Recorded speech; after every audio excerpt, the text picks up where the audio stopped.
We economic hitmen really have been the ones responsible for creating this first truly global empire. And we work many different ways.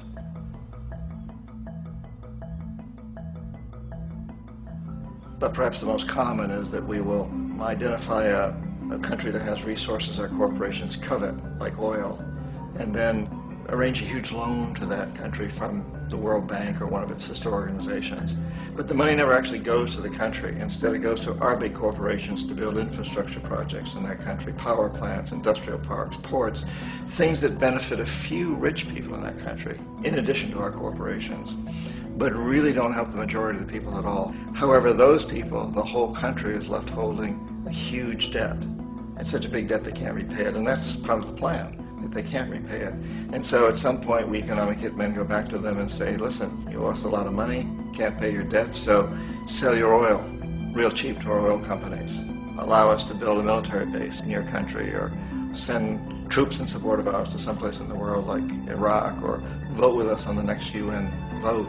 To have their electric utility company privatized and their water and sewage system privatized and sold to U.S. corporations or other multinational corporations. So there was that whole mushrooming thing, and it's so typical of the way the IMF and the World Bank work, that you put a country in debt, it's such a big debt it can't pay it, and then you offer to refinance that debt and pay even more interest. And you demand this quid pro quo, which you call a conditionality or good governance, which means basically that they've got to sell off their resources, including many of their social services, their utility companies, their school systems sometimes, their penal systems, their insurance systems, to foreign corporations. So it's a double, triple, quadruple whammy. The precedent for economic hitmen really began back in the early 50s when democratically elected Mossadegh, who was elected in Iran. He was considered to be the hope for democracy in the Middle East and around the world. He was Time Magazine's Man of the Year. But one of the things that he'd run on and began to implement was the idea that foreign oil companies needed to pay the Iranian people a lot more for the oil that they were taking out of Iran. The Iranian people should benefit from their own oil. Strange policy. We didn't like that, of course. But we were afraid to do what we normally were doing, which was to send in the military. Instead, we sent in one CIA agent, Kermit Roosevelt, Teddy Roosevelt's relative. And Kermit went in with a few $1 million and was very, very effective and efficient. And in a short amount of time, he managed to get Mossadegh overthrown and brought in the Shah of Iran to replace him, who always was favorable to oil. And it was extremely effective. Mobs overflow Tehran. Army officers shout that Mossadegh has surrendered and his regime as virtual dictator of Iran is ended. Pictures of the Shah are paraded through the streets as sentiment reverses. The Shah is welcomed home. So back here in the United States, in Washington, people looked around and said, wow, that was easy and cheap. So this established a whole new way of manipulating countries, of creating empire. The only problem with Roosevelt was that he was a card-carrying CIA agent, and had he been caught, the ramifications could have been pretty serious. So very quickly at that point, the decision was made to use private consultants to channel the money through the World Bank or the IMF or one of the other such agencies, to bring in people like me who worked for private companies, so that if we got caught, there would be no governmental ramifications.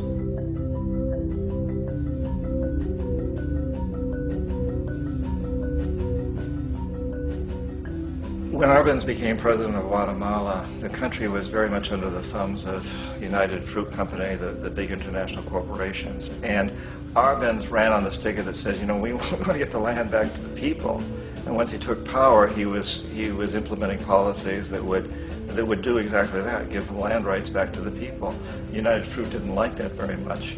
And so they hired a public relations firm, launched a huge campaign in the United States to convince the United States, the people, the citizens of the United States, and the press of the United States, and the Congress of the United States, that Arbenz was a Soviet puppet. And that if we allowed him to stay in power, the Soviets would have a foothold in this hemisphere. And that, at that point in time, was a huge fear on everybody's mind, the Red Terror, the Communist Terror.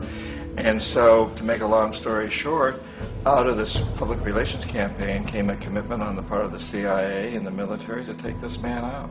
And in fact, we did. We sent in planes, we sent in soldiers, we sent in jackals, we sent everything in to take him out, and did take him out.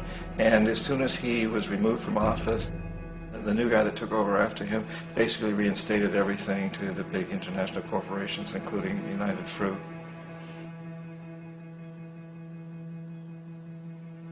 Ecuador, for many, many years, had been ruled by pro-U.S. dictators, often relatively brutal. Then it was decided that they were going to have a truly democratic election. Jaime Roldos ran for office. And his main goal, he said, as president, would be to make sure that Ecuador's resources were used to help the people. And he won, overwhelming, by more votes than anybody had ever won anything in Ecuador. And he began to implement these policies to make sure that the profits from oil went to help the people. Well, we didn't like that in the United States. I was sent down as one of several economic hitmen to change Roldos, to corrupt him, to bring him around, to let him know, okay, you can get very rich, you and your family, if you play our game, but if you continue to try to keep these policies you've promised, you're going to go. He wouldn't listen. He was assassinated. As soon as the plane crashed, the whole area was cordoned off.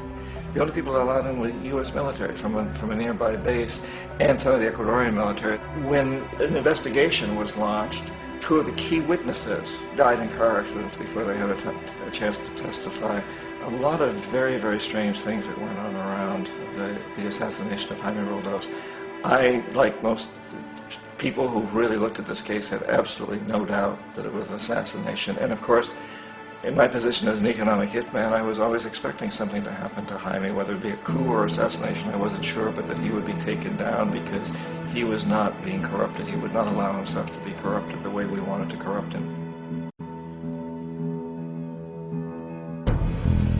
Omar Torrijos, president of Panama, was, one of my favorite people. I really, really liked him. He was very charismatic. He was a guy who really wanted to help his country. And when I tried to bribe him or corrupt him, he said, look, John, he called me Juanito. He said, look, Juanito, I don't need the money. What I really need is for my country to be treated fairly.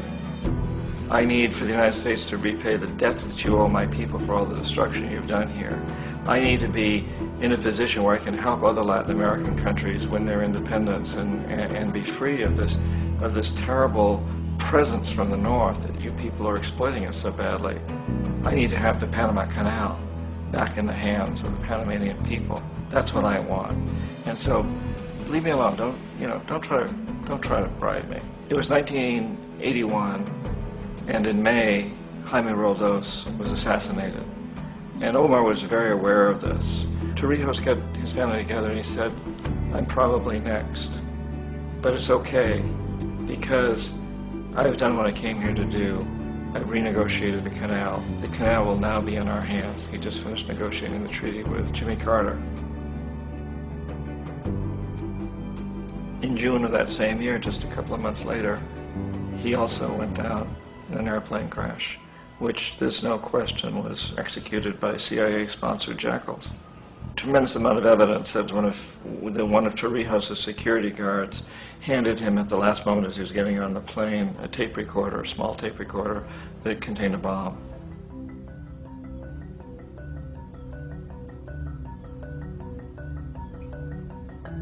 It is interesting to me how this system has continued pretty much the same way for years and years and years, except the economic hitmen have got better and better and better. Then we come up with, very recently, what happened in Venezuela. In 1998, Hugo Chavez gets elected president, following a long line of presidents who had been very corrupt and basically destroyed the economy of the country. And Chavez was elected amidst all that. Chavez stood up to the United States, and he's done it primarily demanding that Venezuelan oil be used to help the Venezuelan people. Well, we didn't like that in the United States. So in 2002, a coup was staged, which there's no question in my mind, and most other people's minds, that the CIA was behind that coup.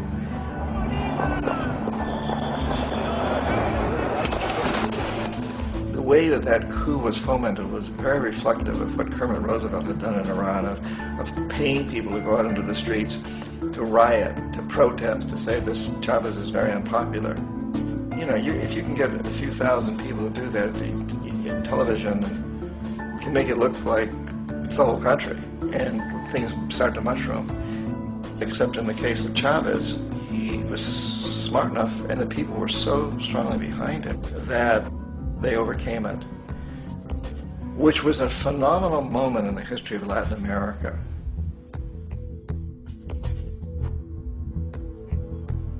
Iraq actually is a perfect example of the way the whole system works. So we economic hitmen are the first line of defense. We go in, we try to corrupt governments and get them to accept these huge loans, which we then use as leverage to basically own them. If we fail, as I failed in Panama with Omar Torrijos and in Ecuador with Jaime Roldos, men who refused to be corrupted, then the second line of defense is we send in the jackals. And the jackals either overthrow governments or they assassinate. And once that happens and a new government comes in, boy, it's going to toe the line because the new president knows what will happen if he doesn't. In the case of Iraq, both of those things failed. Economic hitmen were not able to get through to Saddam Hussein. We tried very hard. We tried to get him to accept a deal very similar to what the House of Saud had accepted in Saudi Arabia, but he wouldn't accept it. And so the jackals went in to take him out. They couldn't do it. His security was very good. After all, he had one time worked for the CIA. He'd been hired to assassinate a former president of Iraq and failed, but he knew the system. So in '91, we send in the troops and we take out the Iraqi military. So we assume at that point that Saddam Hussein is going to come around. We could have taken him out, of course, at that time, but we didn't want to. He's the kind of strong man we like. He controls his people. We thought he could control the Kurds and keep the Iranians in their border and keep pumping oil for us. And then once we took out his military, now he's going to come around. So the economic hitmen go back in the 90s without success. If they'd had success, he'd still be running the country. We'd be selling him all the fighter jets he wants and everything else he wants. But they couldn't. They didn't have success. The jackals couldn't take him out again. So we sent the military in once again, and this time we did the complete job and took him out, and in the process created for ourselves some very, very lucrative construction deals. We had to reconstruct a country that we'd essentially destroyed, which is a pretty good deal if you own construction companies, big ones. So, you know, Iraq shows the three stages. The economic hitmen failed there, the jackals failed there, and as a final measure, the military goes in. And in that way, we've really created an empire, but we've done it very, very subtly.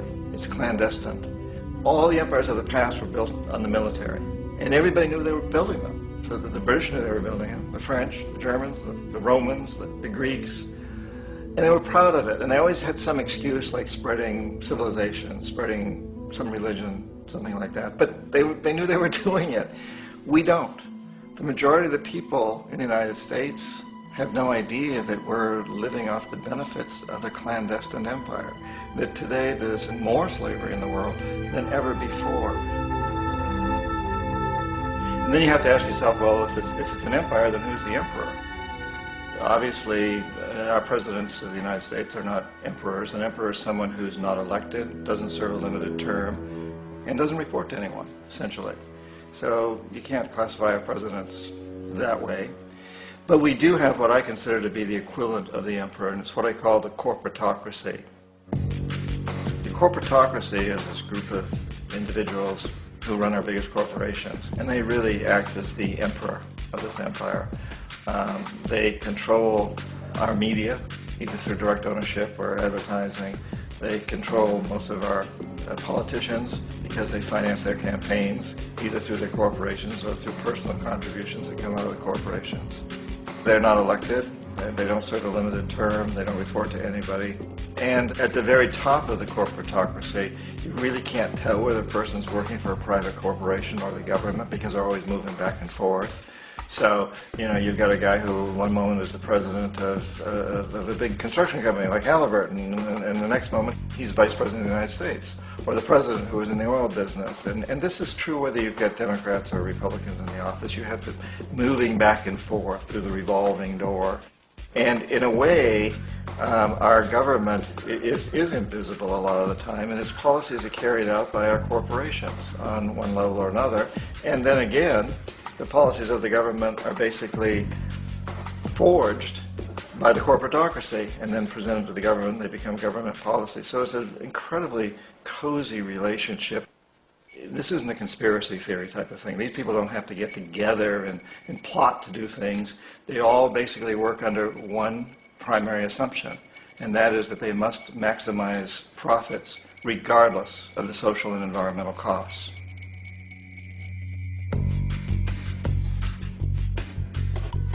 This process of manipulation by the corporatocracy through the use of debt, bribery, and political overthrow is called